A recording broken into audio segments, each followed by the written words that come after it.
AFC na M23 avec Rwanda bazo occupé une grande partie du territoire du Congo Brazzaville na Gabon.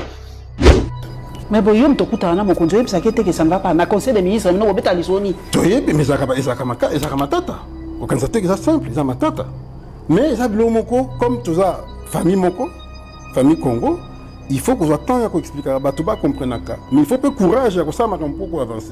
Erreur na ngai peut-être ezaki na zoke mbangu mingi. Pourquoi? Parce que nga na une expérience ba mboka ebele. Donc nous avons na noki que ici koyo eza mabe. Na ebe oningake mingi na dossier na ye oyaka makasi na dossier na ye. Nani ongoya? Nicolas Kazadi Nzuji, ancien ambassadeur itinérant du président de la République, ancien ministre des Finances. Ça peut être l'économie. Oui, pendant moi, on a rappelé l'économie. Tant Kalumba, Jean-Marie Kweyaka. Nicolas Kazadi a sali sortie médiatique chez Paulette Kimuntu, que je salue notre concert. Nicolas, pour lui, tolingi jouissance ming, ceux qui mbongo zali tokabola nanu, toko réfléchir après. Mbongo projet yé tokaboli nanu, toko réfléchir après. C'est ça le problème. Mbongo yé fonctionnement tokaboli, tomi petit bas salaire, bas prime, toko réfléchir après. Le président de la République est très mal entouré. Et entourage à ma béona, c'est mauvais entourage ndé. Et ça n'a pas ça bango. Bato balingi ko ça mamba bien bazalati. Mais déjà un accord de principe. Parce que mon accord les paysans comme les gens qui nous traitent. Mais dans l'accord au ministre a signé, nulle part va reconnaître que Rwanda a agressé Congo. On n'a pas reconnu l'agression. C'est comme si rien n'était. Ok. On passe à autre chose. On passe seulement, c'est comme si le Rwanda n'est même pas ici. Ça ne dérange personne. Et nous avons signé, notre ministre a accepté de signer comme ça. Sans acte préalable. Il faut d'abord reconnaître que Rwanda côté pense par infraction. Et que pour en discuter, il faut. Par principe, il fallait Zalawana. Pour Nangai. Accord après c'est que bon, tout discuter par exemple il y a minerai à solo, mais il faut Rwanda Lungwanan. Ok. Bon reconnaître les Kazali rebelles, bon reconnaître Bazani agresseur, tout ça, toujours un principe ouana. C'est tout quoi négocier, mais dans ces boys, il va y avoir un accord de principe. Ouana exact, accord de principe, ça ouana ça truc. Tu vas partager ma gestion avec parc dans Rwanda. Ça c'est quand même grave. Le problème c'est tout le monde a un accord. Bala qui s'habille sur un bouquet. Donc il y a un parlement, bah député battant. Vraiment. Qu'est-ce que nous cédons, qu'est-ce que nous gagnons? Ce que nous gagnons, pourquoi nous avons pourquoi tu regardes la guerre pourquoi négocier avec la personne qui nous agresse? Là, tu regardes si négocier dans le territoire. C'est ça que mission semaine passée. Aux acquis penza d'accord, te pour na yo mona qui on dirait et comme ma penza que bisoto cédé mo belé na Rwanda. Comment on a été souvent très méticuleux dans la démarche, la procédure. D'ailleurs, chaque fois qu'on a un conseil spécial opérant, des contacts, tout le place tout. On a OYP, moi je me dis, je m'insurge d'abord sur la démarche. C'est vrai, le président c'est notre garant. Il peut prendre des engagements. Mais, par exemple, il y a des ressources sur la programme. On va consulter le Parlement. Obligatoirement. Et j'ai l'occasion que engagé à venir, n'a pas venir. Déjà, il y a 500 milliards. Donc, lorsque les Américains investissent 500 milliards, c'est pour qu'ils vont tirer peut-être 800 milliards ou 1 000 milliards. Donc, ce sont nos enfants qui vont en pâtir. Ok. Alors, il faut que surtout y ait bayango. Et le Parlement, ça il y a un beau débat. Quand le mensonge prend l'ascenseur, la vérité prend l'escalier. On a promis, on va donner les jeeps aux députés. Il y aura des jeeps.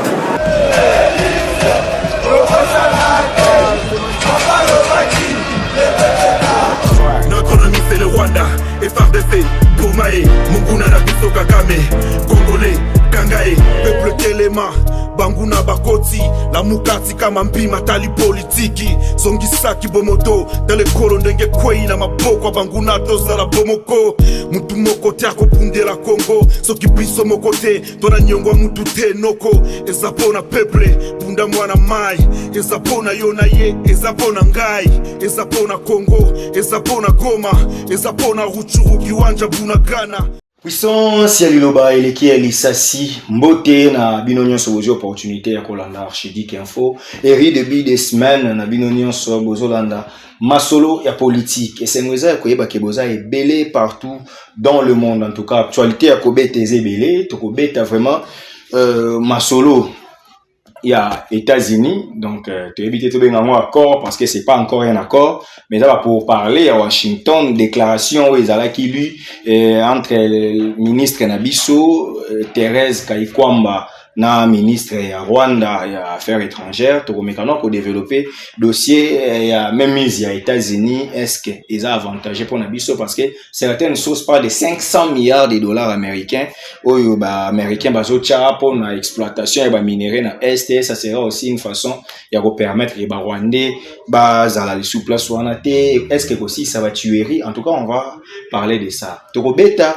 les solo ya sortie médiatique et ancien ministre des Finances Nicolas Kazadi Nzouji oyo a lobby moi ba propos oyo pe sali moi buzz comme quoi alingete c'est parmi bateau bazo combattre et pour bayebi mamnaye a lobby que président aza mal entouré bakanisa ki akokima bakanisa ko sala boye, il a vraiment confirmé pour lui que le président est très mal entouré, batona nde bazolinga ya za la pembeni ya mokonzi te to analyser yango to beta lisolo ya élection ya pape parce que conclave ezo banda dissipé to ki polémique ezo tambola awa cardinal Fridolin Ambongo arozala na chance ya rozala pape, est-ce que ça vraiment candidat officiel ba misusu pourquoi ils en ba voix misusu bazo boya ke ya rozala pape te to lukato yeba yango tout au long ya émission oyo et puis na sommaire kaka to beta pe solo ya Sid Kivu où un pasteur était en face ya Bertrand Bisimwa oyo pasteur naye a meki ko reprocher comme un pasteur kota lisaye ke ba acte ba bazo ça les autres qui s'attaque ke baza ba libérateur. Tout au long ya émission to beta masolo moi ebele. Notre invité c'est Maître Joey Ngoto. Maître Joey Ngoto, azali cadre ya mouvement de libération du Congo, azali vice-président interfédéral, azali porte-parole ya MLC ya ville ya Kinshasa, azali président ya parlement de la jeunesse des mouvements de libération du Congo, PJMLC, où azali une structure intellectuelle ya parti, mais to précisera que sur ces plateaux, toloba bongo poto dédouaner non na parti naé et puis toloba bongo pour battre comprendre philosophie auto yambara comme analyste indépendant, comme expert na biso en matière politico-judiciaire, to betara vraiment ma solo ana froidement, donc sans parti pris. Mais étant politique, azana parti oyo a exerçaka, oyo aza cadre. Maître Joey Ngoto mbote na. Mbote mingi ndeko Steve, mbote na balandi banso ya Archidic Info, pe na ba chaîne partenaire na yo. Bonne santé. Santé kitoko, qui met en mbote na bino, on va bien. Secrétaire général Augustin Kabouya, atindi ba jeune na armée. ML ça do songer na moté.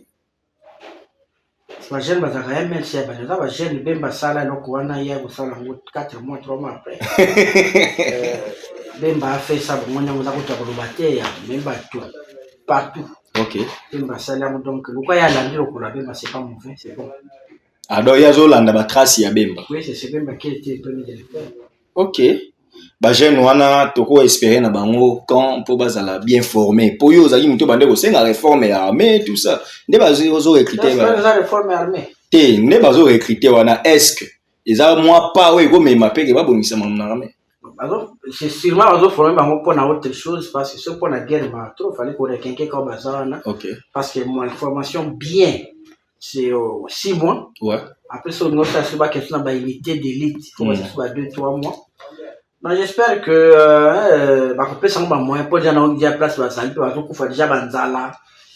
Ce qui est mon frère ba na volonté ndengwana botie ba ça sous condition bien c'est pas. C'est une bonne chose que amène à surtout ça au moins 300 000 hommes 400 000 pour frontière qui mener. Ça, c'est bien. Maître Moto, rendons aux États-Unis et si Kawapi, tout le monde a qui ma déclaration, tout le monde a qui Penza, il y a ma signature, il y a accord de paix, États-Unis, même mise, na Luka Kimia, na Congo. Tout ça, qui émission semaine passée, aux acquis Penza d'accord, te, pour na yo, mon qui on dirait, et comme ma Penza que bisoto cédé, moi, belé, na Rwanda.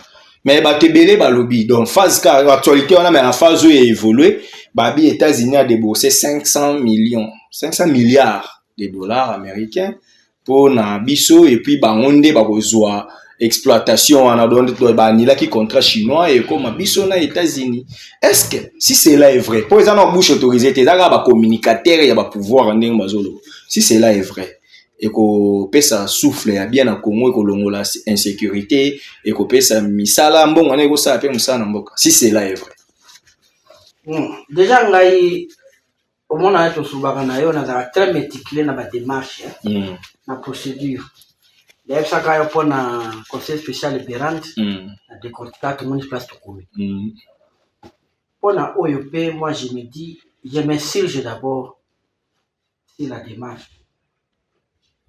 C'est vrai, le président, c'est notre garant. Il peut prendre des engagements. Mais, par exemple, il y a des sous on consulter le Parlement. Obligatoirement. Okay. Ils ne font jamais ça. C'est aussi un constat que j'ai fait. Apparemment, oui. Le Parlement n'a pas statué sur ça, en fait. Donc, ils ont engagé à venir, n'a pas venir. Okay. Déjà, par exemple, 500 milliards. Nazo douté, à supposer ils sont vrai. Donc, lorsque les Américains investissent 500 milliards, c'est pour qu'ils va tirer peut-être 800 milliards ou 1 000 milliards. Donc, ce sont nos enfants qui vont en pâtir. Ok. Alors, il faut que surtout y ait bayango. Et dans le Parlement, ça il y a un beau débat. Là, na moka kosola biso za sima président Pélis na banike voici parce que biso tolingi yango comprendre mais ce qui par contre toujours et ça bien déjà démarche pour nanga les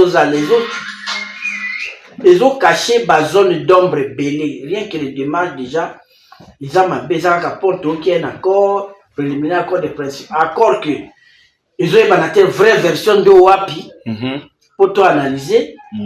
Tu es battu. C'est qui a la vraie version? Présidence, Nani. Il y a encore beaucoup de zones d'ombre. Donc, si je comprends bien, aux contre démarches, on a pour le président doit évoluer en solo et la République en réalité. Donc, le Parlement et Yébima en quelles seront les conséquences alors? Bon, les conséquences, c'est en Afrique. Comme il est élu, le président, il a signé. Ok. On va nous faire imposer. Malheureusement, on va payer des choses, tout ça. Bon, on a un outil Katanga Pelo là. Degré la monnaie ba chinois pour na zone minière, dans l'entreprise minière. Alors, question à les accord bazo sala. États-Unis a comme superviser, gestionnaire, a comme nani. Ok. Et puis, chinois, ok, ouais. Il y a un autre. Ça va là superviser, là, quand on superviser les Chinois. Toi, là, gestionnaire, là, ça va l'envoyer à gérer, va revoir le contrat na les États-Unis, ou bien quoi, il y a beaucoup de zones d'ombre. Si le Macambo y a biso moko. Tu vois un peu? Moi, je voudrais vraiment que, mais ça, c'est pas tabou. Ça peut être un aspect de sécurité, on soit le Colombo là, on peut voir. Mais il y a un accord de principe. Parce que les gens qui nous traitent. Mais dans l'accord au ministre a signé, nulle part va reconnaître que Rwanda doit agresser le Congo. On n'a pas reconnu l'agression. C'est comme si rien n'était. Ok. On passe à autre chose. On passe seulement, c'est comme si le Rwanda n'est même pas ici. Ça ne dérange personne. Et nous avons signé, notre ministre a accepté de signer comme ça. Sans acte préalable, qu'il faut d'abord reconnaître que Rwanda côté pense par infraction et que pour en discuter il faut par principe il fallait Zarawana pour n'engager accord après c'est que bon tout discuter par exemple il y a minerai à solo mais il faut Rwanda lungwanana ok Bon reconnaître les Kazali rebelles, bon reconnaître Bazani agresseur, tout ça, tous nos principes ouana. Tu vas négocier, mais dans ces boys, il va y avoir un accord de principe. Accord de principe, tu vas partager la gestion du parc dans Rwanda.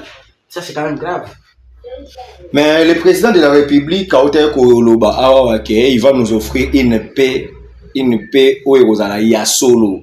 Et puis une paix durable. Et ça, paix mon factice de thé. Il y a un peu de choses qui m'a où il a soutenu dans Bitumba. Qui m'a demandé? Donc, il y a aussi la penza qui est agression, ni Rosalie Souté, la RDC maintenant aura le contrôle. C'est ça justement, il fallait le président qui est dans les détails. Ok. Expliquer comment je ferais au Tchakimi alors que AFC na M23 avec Rwanda bazo occupé une grande partie à territoire de Congo Brazzaville na Gabon. Bazo bon. Tous en appel que le président explique.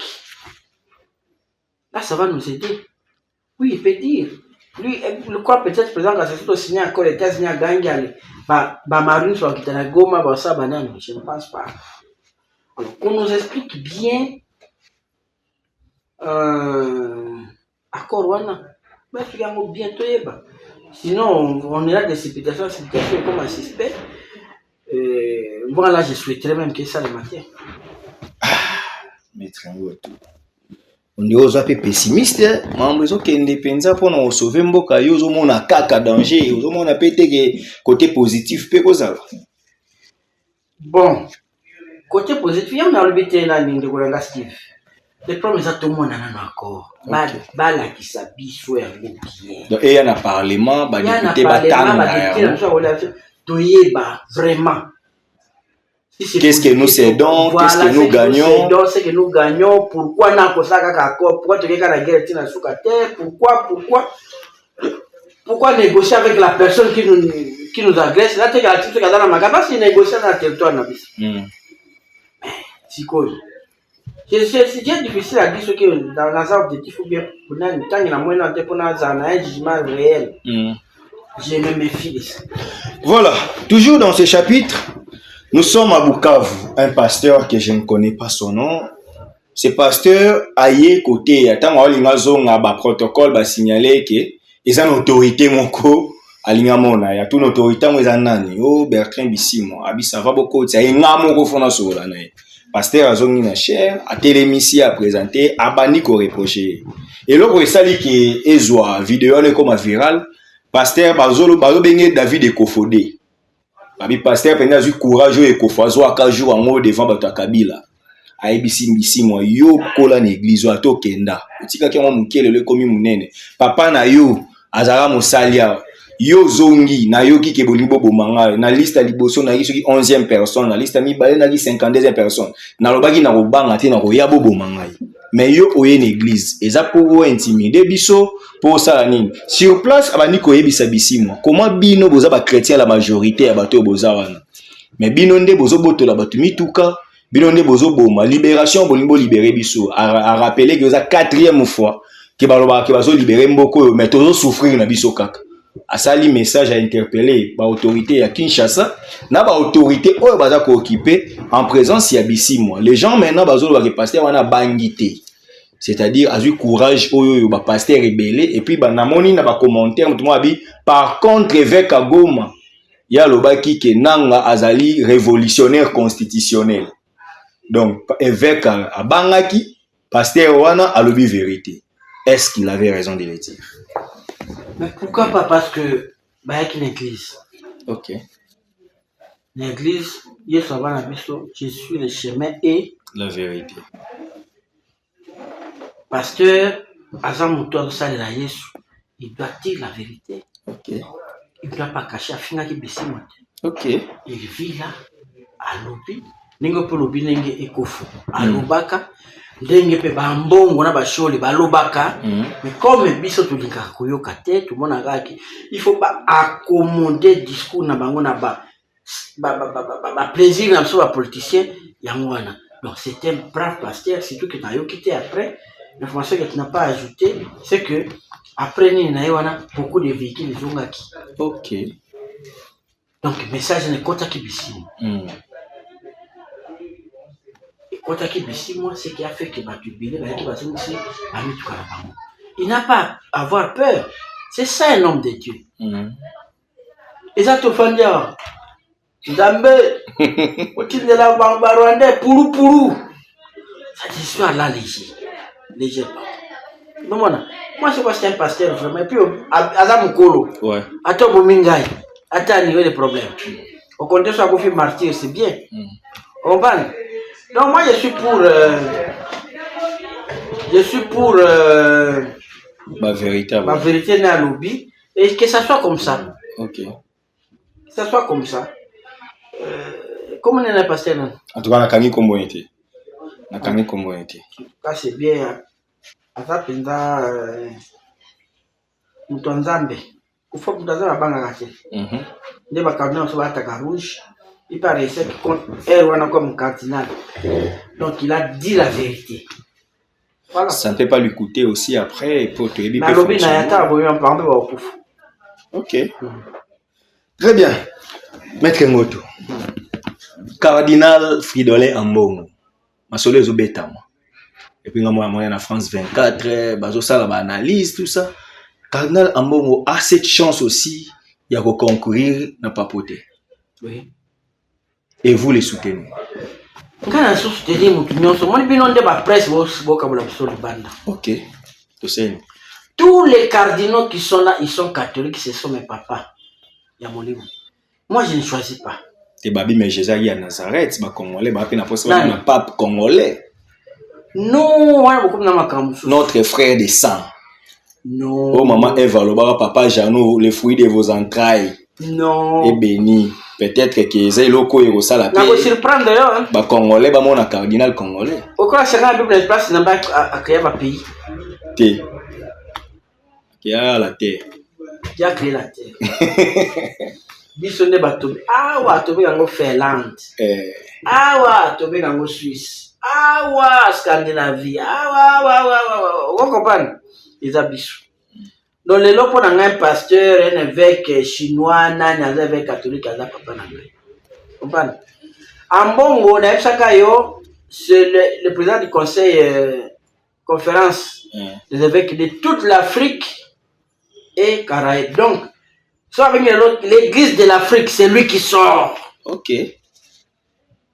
Comprends? Donc il représente l'Afrique et Madagascar. Et Madagascar, c'est lui. Au Sankisna, na bakardon mususu yango na bazotia pe parmi bato yo bakoki toza na posa bato kwa ba ambongo na koma ba pape to cardinal Sarah ya Guinée to cardinal chinois moko na boye yé parce que sont des gens qui sont impitoyables dans makamba homosexuel. Alors que certains bazawa ni bien mais bang baza pour au moins, toi, la découverte qu'on l'église catholique. Ok. Il y en a ceux qui disent que l'église est progressiste. Et il y en a ceux qui disent Dieu dit à Zakateba. Les gens s'adaptent de l'ensemble. Normalement, Mbongo, Sarawana. Ce sont les hommes qui s'adaptent. Ok. Dans l'église, on parle l'ensemble. Ils sont l'ensemble qui Kolanda, ils ont les liens. Il y en a nité, il y a tout un été. Donc, pour la bango, bazobanga bango mingi po église de kuzonga penda na kati ya bana ba laisser aller mususu wana o François Zaki nango eza ko simbati po batebele babi ke soki bazui cardinal na lokola Benoît XVI et aux bien ndé courant ya bambongo je pense sikoyo maître Ngoto maintenant polémique eza na niveau nini polémique eza na niveau que dans la peine claire la question oyo je sais que ça va déranger certains mais dans la publication mingi eza tendance au tali mingi eza tendance à battre union sacrée bazo se pelater ambongo akoma pape pour la position na ye babi lui il fait la politique lui il est tout le temps critiquer pouvoir maintenant ambongo devient pape c'est-à-dire par rapport il y a RDC et ben nous avons mabé à ba dirigeant donc il y a même des gens qui disent que biso toza biso na posa toza biso pape té Vous êtes d'accord quand même que ces gens-là, bazo reproché en bon qu'ils s'ingèrent trop dans le monde politique. Cardinal Belé, l'église catholique, c'est possible ça. C'est qui ces cardinals là? Quel est le loi après l'émission tant que cardinal il y a biso à Washington là et Amérique là, va proposer par contre Trump et autres. En bon peut-être ça bien. Ok. Ça bien. Bergoglio il y a contre ça pas. Gouvernement il y a gentil maintenant ça gagne. C'est comme ça. Trop politique global. Babi a salé la Katumbi campagne, alors on est à Bisso, yene boye, donc déjà là qui c'est qui est opposant. On est à Brenza et loko ba kebele bazo reprocher maître. Bon, aza opposant. Na éviter. Parce que le bina bino, biso yenyo sale ki bo sala boité. A comme opposant. Dans la sens. De toute façon, tout ce que vous dites là, les Vatican n'en est que Okay. ils ne tiennent pas compte de ça. Ce sont vos bruits à médias. Baza qui est enfermé depuis, Baza n'a pas prier, il y a des prières, depuis l'Esprit Saint parle. Okay. Baza plein prière. Jeune, Baza ensemble à plein prière. C'est Dieu qui va guider. Ils ont les favoris. Et puis, comment on peut la course, il y a un avis, oh, le pape est tenté de donner beaucoup de cardinaux pour nous vote et tout ça. Mais vous allez la vote à quelqu'un qui a tout fait. Eh? Alors, on va se faire pour ma et les gens croient que les gens ne pas tout. Non. C'est l'église qui est continuée. Vous comprenez? Mais oui, le papa noir a raté. Espérons cette fois-ci tout le monde n'a pas moïndo. Je te dis, en Christ, il n'y a pas de noir et il n'y a pas de blanc. Nous sommes Ndenge Moko. Namoni Donald Trump na compte na ye a publié photo à la tiro la pape. Siko batebele babe azo sala na nzambe bomona sala ni église parce que non c'est un catholique yepé alingia za la candidat catholique. Pour na nini baba la raté c'est Biden qui était catholique. Yé en fait na débat. Parce que monsieur habité alinga comme ma pape tout ça. Siko ba nous a été écoute la raté écoute mambo sambela linga oh non tampa linga kama mambo sambela parce que à côté la route Israël boy.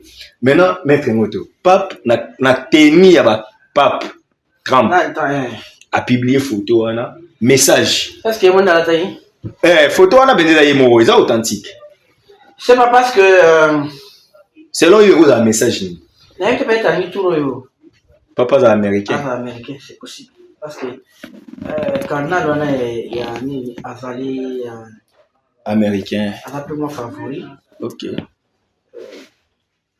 Peut-être c'est un message qui est tout européen. Ou mais c'est un peu pas. Ok. Peut-être.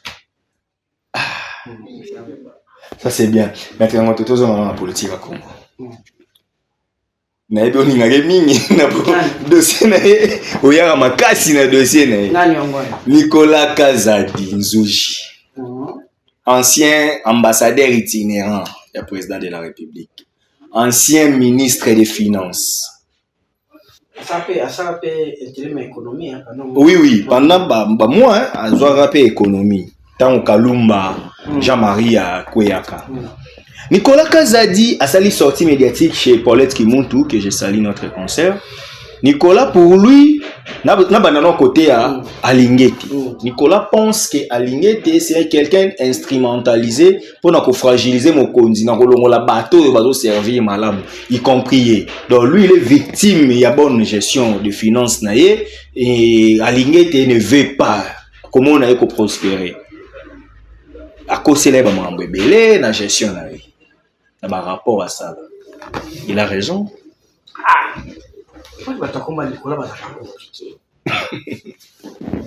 Comment Nicolas c'est compliqué? Vraiment, il y a ça fier de là où il est. Là, ça a l'air qu'il ça la bien. On connaît, il a tout fait dans la vie parce qu'il s'est dit après Félix, c'est notre candidat à la présidence. Ok. Ou soit Nicolas va nommer Premier ministre. Gouverneur de la Banque centrale. Ah, ok. Papa, rapport à Lingeti, c'est une sala à la Alingeta à se charger contre les pourquoi. Bah, oui, les à moi qui a quelqu'un, parce que ça soit moi, Alingeta à la parce que tout ça, quand il dit, bon, il y a ça, nous ne sommes pas là pour faire un banda, on va TV, tout là, dans la toi, ça va conflit, dans les personnel, alors on va comme Kamamboka. Non. Ceux qui Alingeta à cause de Makam, les causes de tribunaux sont là. Va là-bas porter plainte que l'inspecteur général des finances, à cause de qui place au bas qui bouille. En fait, les gens vont condamner à Alingeta. On est à menace de l'unité. À lobby, deuxième volet, président de la République est très mal entouré. Et entourage à ma bé, on a ce mauvais entourage né. Ils ont appelé ça bango. Bateau va ligner que ça m'a bien bazalaté. Et maintenant, on a une minute, tu es comme guerre na IDPS. Ah, ligné nani Nicolas, Ache président Moussapi, Nicolas, président a mal entouré alors que yé moko, na mon égo tout confrère moko, on a rapproché à ligné Tebeledou. Alors billet moko tout m'tala pembe na mokonza télématé na salle tant mokonza kota, maintenant il part et a mal entouré, c'est que yé mal entouré, mais quand même il a donné une révélation où il a dit quelque chose au Batebele Baloba que le président est mal entouré. Aujourd'hui, Nicolas s'élève aussi pour dire que le président est mal entouré pour y bazo écarté na masolo. Il a raison que le président est mal entouré. Tu as raison. Parce que Aïbika, le président est mal entouré comme chômeur. Hein? De 2019 à 2024. Papa, vous faites gagner. Comprendre? Toi, tu étais là tout autour de lui, non? Là, si vous avez bien entouré, tu as mis sa finance. Ok. Comment il peut dire des choses?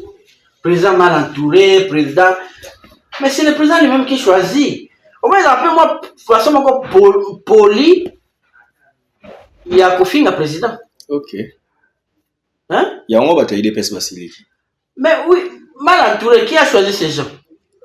Dis carrément que le président ou ça la casting à ma baie. C'est casting, il ne faut pas qu'on mentir, les mal entourés. Donc, le président va avoir un centre. Entouré de ça à ma baie. Ah. En tout cas, on a Nicolas, le président a des gens japonais qui met, à mon équipe bien basa la ningi à ningi. Attention, le cabinet, il a mis des gens qui ont la vision. Pour nous, ceux qui vont respecter au Yazoloba, ils font bien le travail. N'est-ce pas? Et puis, il y a Nicolas. Est-ce qu'il y a un président pour un moment de faire le baga ou peut mater? Ok. Alors, on peut mater. Bon, peut-être qu'il y a une tractation au gouvernement, hein, maître. Yanni. Gouvernement, c'est le gouvernement Union nationale. Oui, je sais. Peut-être qu'il doit quand même se laver devant l'opinion. À Roson, le gouvernement. Nicolas, elle a pas dit à 180 000 zonga. Non. Bah, oui, dossier lampadaire, on a expliqué l'histoire. Azonga. N'habité Isaac Kakabon. Le régime Azako, vous avez un peu moins complaisant, Mingi. Mais normalement, Nicolas ne devait même pas être dans l'Assemblée nationale, il fallait qu'il y ait en prison. Ok. Malheureusement, il est là. Parlons un peu du dossier Matata. Ça continue. Le président de la Cour constitutionnelle a fait savoir encore Vital Kamerhe pour une fois que Vital Kamerhe a pour confondre. Barosenga lever immunité ndengenini, basenga lever immunité na phase pré-juridictionnelle. Mais phase ya Matata est déjà juridictionnelle. C'était déjà dans le fond avant que bureau na bango ezala ya kofanda. Ndengenini ya zo senga bango bakomela Assemblée nationale alors que bango ba eko bureau de l'Assemblée nationale eko kuta déjà dossier. Ils arrivent déjà dans le fond. Donc Kamerhe apparemment étant économiste, on a selon le président, donc il ne comprend pas en fait le fonctionnement. Parce que lui veut défendre son député, il a raison, mais les problèmes, les procès étaient déjà avant. Qui a raison dans cette situation? Et puis Matata a déjà dit qu'il a jugé par défaut. Hein? Oui, la fois passée que selon procédure, l'on a moins clarté. Et j'avais continué en te disant que les faits à continuer au centre de Massam et Manani Matata. Et ça n'a pas pesé ma BPT parce que ça procédure balobi wana esi bandaka déjà l'effet peut que matata manani caméra a ko kende te pour envoyer il n'a pas aussi tort il faut sikoyo au canamier qu'est-ce qu'il faut. Ok. On comprend. Donc la force reste à la loi alors. La force reste à la loi. Il ne faut pas que Ebimanette qui va ça l'acharnement moko net banga ko nuire na ye tout ça et puis n'a revenir les sous. Un premier ministre ne gère pas makambo boye. Ok. Il y a le ministère de la culture qui va bengi été. Ministère de la finance va bengi bangote. Les budgets de l'époque va bengi bangote. Tout ça. Vous voyez ça na sikour. On comprend. Donc avec les 14 et le 15 hein. Le 15 ans. Tout c'est la verdict ni bako joie. Mais je crois que ceux qui arrivent procès là qui peut servir d'exemple.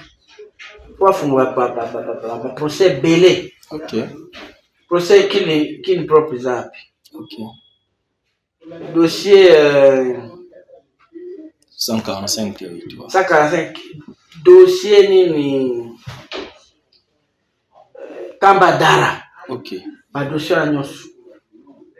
Pas dossier belé Ezaliao. Parlons de ça, on a bimé dans la justice mouké pour nous on a pris tout dans Mambo Costa Moutambaye Joseph Kabila.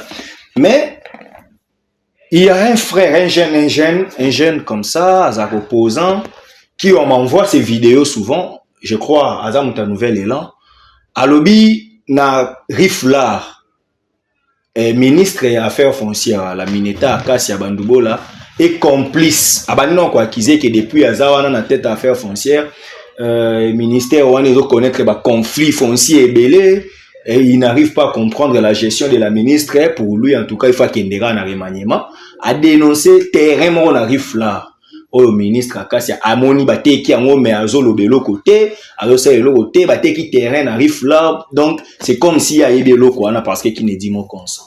Ces jeunes là et c'est bon, c'est un communicateur, c'est je sais pas, je dirais un acteur politique Zoloba Bruno Mimbenga apparemment et c'est lui les bâtiments dans la vidéo naé il reproche la ministre d'être à la base il y a un conflit foncier et puis de ne rien dire alors que bateki terrain arrive là.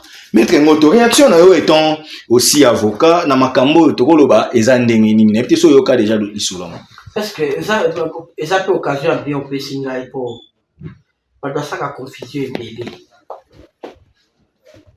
conservateur ateki mabele wana ministre ateki non vous avez deux types de mabele à ok ils ont mabele à domaine public de l'État ok là mabele à domaine privé de l'État ok on parle il y a domaine public on doit gérer Kango ba bâtiment à l'État espace spécialisé à l'État bon pour l'autonomie c'est le ministère de l'urbanisme et habitat. Ok. Donc ce n'est pas les affaires foncières. Bon, ce que l'État a tongé sika. À Salabanza, ni wanda recours à siko na affaires foncières pour azwa mikanda, azwa batiti. Na éviter na ka oyo lobi à Rick Fla. Terrain mozaki terrain nini? Catégorie n'invité. Mengana yokaki que ça terrain moko le prédécesseur à maman Akassia Molendo Sakombi. Asinyaka contrat wana silango kala isira nango déjà. Ok. Donc ils ont en mode salamaka. Ici salamaka na ila mondesi. Bangonde ba yo mona siko ba effet sikoyo yango ba accuser ministre d'État. Ils ont nengo donc il n'y est pour rien à côté ka ndenge nini. Pote kama bele foza na mwa mukanda na ngoti. Ministre ateka kate. Bande kona ngai. C'est-à-dire bazwa bien. Ministre akoteka mabele ndenge nini. Le conservateur ateka ndenge mabele za ya batu za ya l'État za ministre ako reprendre ngonde apesi yango na l'État sale loko. Ndimo ya koteka ngote. Ok. Non, c'est faux. Ministre akoteka nini.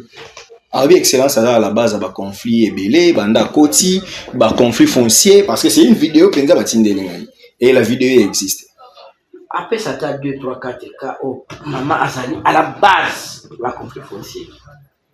Après ça, parce que, Baka Ape Azali belé, papa Moukamba, rechercher sa maison, à notre gaz, mais à côté, pendant 28 ans. À côté, tu as ça, tu vas se poliani, les lois à Zongo Moukanda, Moutamba, c'est président qu'on c'est la clé. Dans cette procédure, Moutamba, ça a été là comme mais Moutamba volé, excellence à casse vedette. Tout le monde est qui n'a d'affaires foncières. Et c'est là qu'on a remis les biens à Jonas Moukamba. Donc, Jonas Moukamba a bénéficié de la bonne politique des affaires foncières, mais c'est Constant Moutamba qui bénéficie de la visibilité. Oui, c'est la visibilité. C'est maman Akassa qui avait tout fait, nous l'a fait si, avec cette certificat pour la monsieur Moukamba. Tout ça, il y a qui a saisi la main, à qui la TV. C'est pas bien. Mais ça aussi, c'est que Excellence Akassa a fait communication, et ça qui n'a moins retard pour ceux qui baillent vedette, c'est-à-dire Moutamba est fort dans côté communication. Oui, côté wana, omani, ceux qui peuvent mon colonial, son ministre, on va ça la carte. Tout ça, l'événement va filmer, on sait l'événement va filmer. Il est sous-bienté. Trop de communication sur la communication. Madame Akassa, c'est qui me normal, à Jijaki que. Vieux Jonas. Vieux Lukamba, Jonas. Azo mérité, ils ont droit naé. Donc c'est lié. Ok. Maître Ngoto Tozo qui est dans souka émission, Tozo Ngelika Constant Moutamba. Auditeur militaire ya FARDC, Asengi Kabila Samba, Bakomeli Sénat Bandimi, parce que Sama accepte que oui, à Monaki, demande pour lever Kabila ba immunité, Kabila doit comparaître. Est-ce qu'au guerre il y a ba kabiliste, Constant Moutamba est ingrat, il ne pouvait jamais faire ça. Kabila est reçu à l'honneur et pas ba Obasanjo, Azozala honorer Libanda, mais dans son propre pays, ce sont les Constant qui y Abimisa, Fula, Ndebazo Lukaba humilié, Bakangaye, tout ça. Maître, est-ce que ma question menée à Boy, tous à technique. Kabila, est-il possible à Samba s'il y a des reproches contre lui, ou on doit protéger Kabila étant ancien chef de l'État parce qu'il nous a géré pendant 18 ans, parce que cette expérience, nous devons nous servir de ça. Est-ce que Kabila peut être poursuivi normalement? La démarche de Moutamba. Ils ont bien. Et puis, élément, les sous-sous. Constant Moutamba, Biba Osambisa Kabila comme ancien président, comme sénateur à vie. Il y a un Komeli Sénat parce que ba critica quand étant a épais sa inscription dans PG à cour de cassation. Ndé ça qui communiquer pour dire que ils étaient la cour constitutionnelle les en cour de cassation comme sénateur à vie. Onyo soyo masala oyo. Kabila l'ancien président qui a fait 18 ans en Anglais pour avoir fait quoi?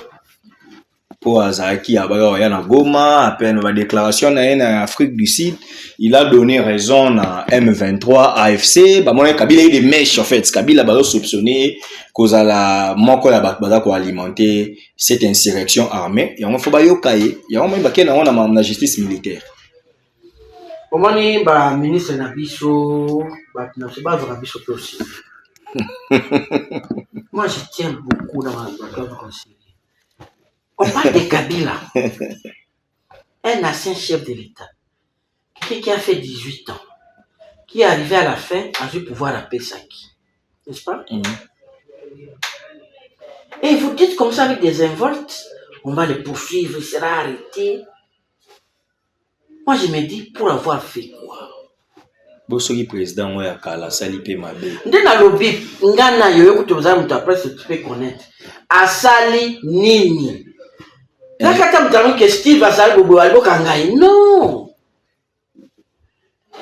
Bozo la kize le mungu est très grave. Que azo pactiser dans Bénin pour déstabiliser. Ça c'est mais amenez-nous des preuves papa. C'est pas de la magie. Autrement, quand tu es à compte à Kabila, dans le Gatini Mbongo, et Kouyawa, Moto Azui, Azamoto Ananga, tout ça.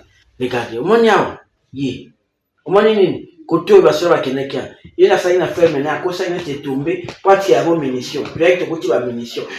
Pour la question population des actes, des faits concrets. Oyo Kabila sali pour justifier bino.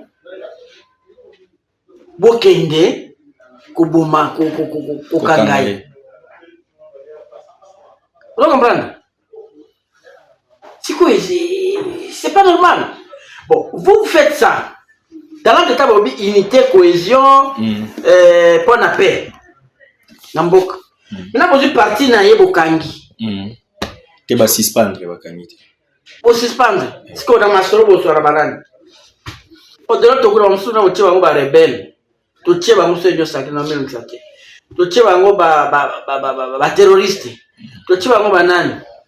Koto Kabila totie parce que to soir nan pour to soir terroriste était to soir on est ici na ensemble pas qu'il fallait qu'il n'est pas adhérent dans ça et puis vous faites la banque puis go maison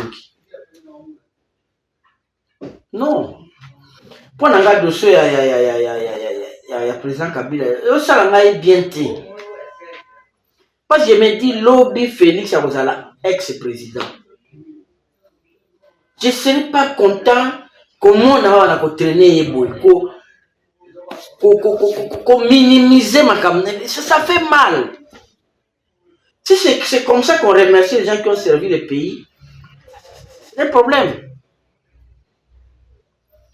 Mais bon, il va modifier la loi sur les statuts des anciens chefs de l'État. Sous à cause de la poursuivi, boyete trop de protection. Tu sais pourquoi on a fait ça? Les apôtres Kimia. Pourquoi Congo pourquoi solution avec le président Azarapé, sénateur à vie, Afan Azanasale, pour être cabinet Kimia? N'est-ce pas? Surtout l'Union Kimia, pas un homme n'a moins grave,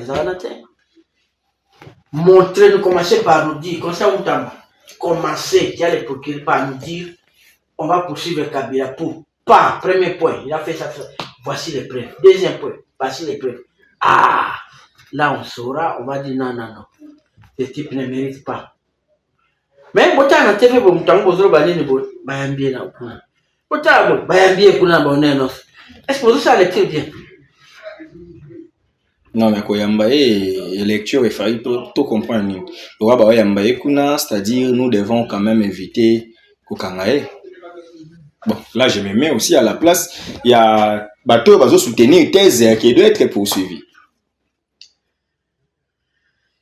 Tout le Kimia. Tout le Kimia, tout fan na Kimia. Je ne vois pas que Kabila a un problème. Pendant ces temps, il y a une déclaration commune. Cette déclaration de l'opposition, signée par Kabila, par Sesanga, par Katumbi et par Fayoulou. Pour eux, ils sont d'accord. Pour eux, ils prennent la démarche des Senko et CC. Maître Ngoto. Démarche, on est la démarche de l'Ingami. Ce qu'on va opposer à Bino, bazo batama na démarche wana. C'est que bato pe balo bake démarche wana ya Senko NCC na SCC et là pour na sa opposition ba beki baza na raison parce que tout le monde est là. 4 leaders et opposition au baza moindre été. Il faut quand même qu'on reconnaisse ça. Fayoulou, Sesanga, Kabila et Katumbi, baza d'accord pour la démarche ya Senko et CC, koluka dialogue, moko boye, koluka plan commun, koluka tout ça. Les opposants, bazo ya vers Bino. Si on dit que démarche à SCC, Senko et Zako pesa ba opposant quoi? Ouais. Bon. Puis ça c'est comme majorité tout ça dans trop écrasé tout ça quand même. Hein?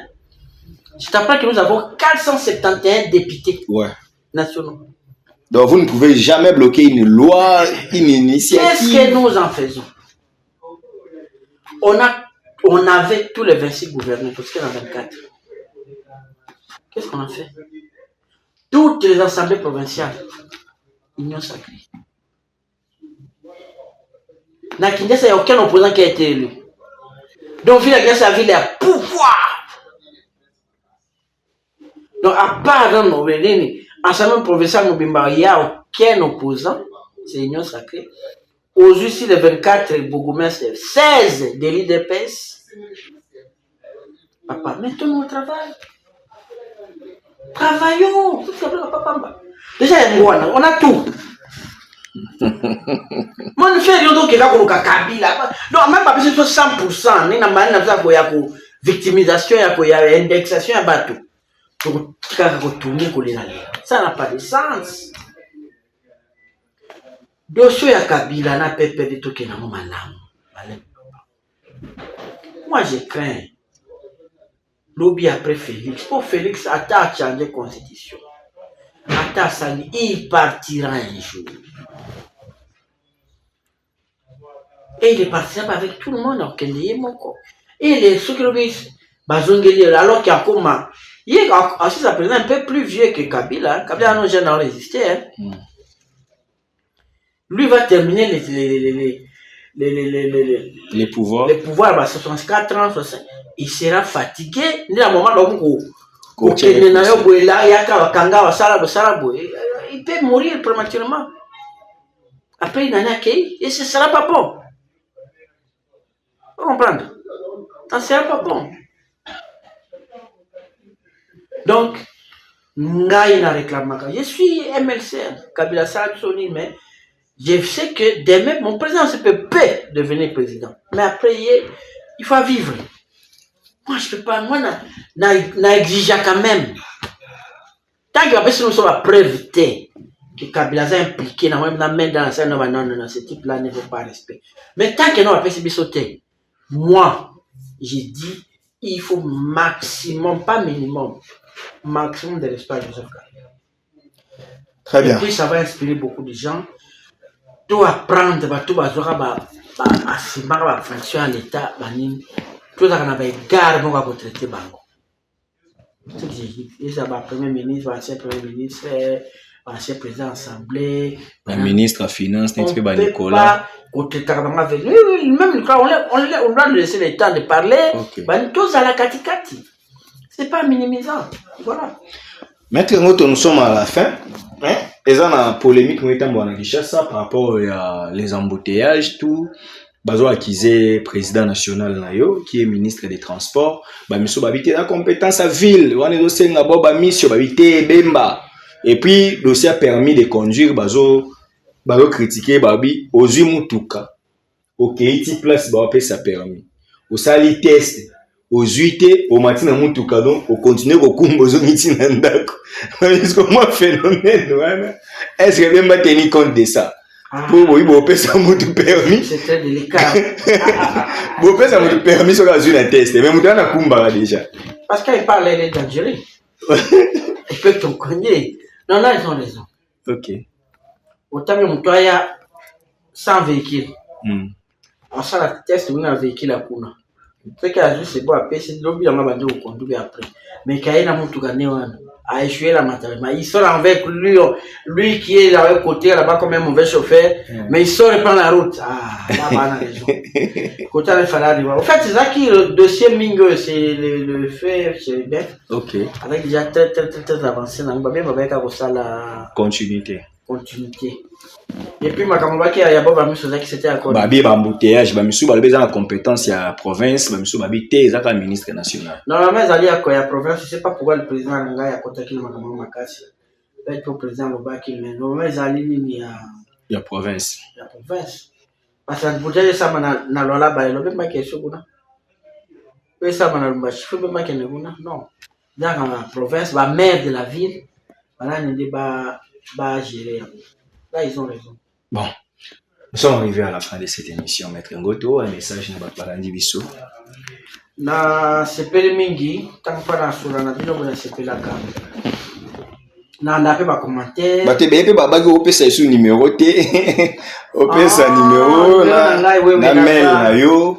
Nazali mail ezali Joseph Ngoto Kenge anemo na minuscule Joseph Ngoto Kenge anemo na minuscule @gmail.com.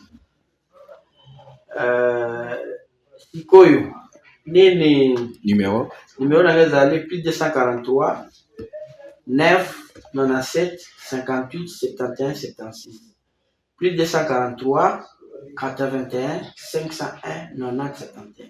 Ou Bengai, tout sololi. Alors, moi, je disais, pendant conclure, que il y a encore de l'espoir pour le développement. Vision en Mboka, vous avez la portée à main. Mais vous avez une vision, vous avez une vision sur la hymne nationale. Debout congolais, unis par les sorts. Tous les plans d'ambition sont en quatre. Mais la réunion, c'est ça que tous à debout, tous à la unis.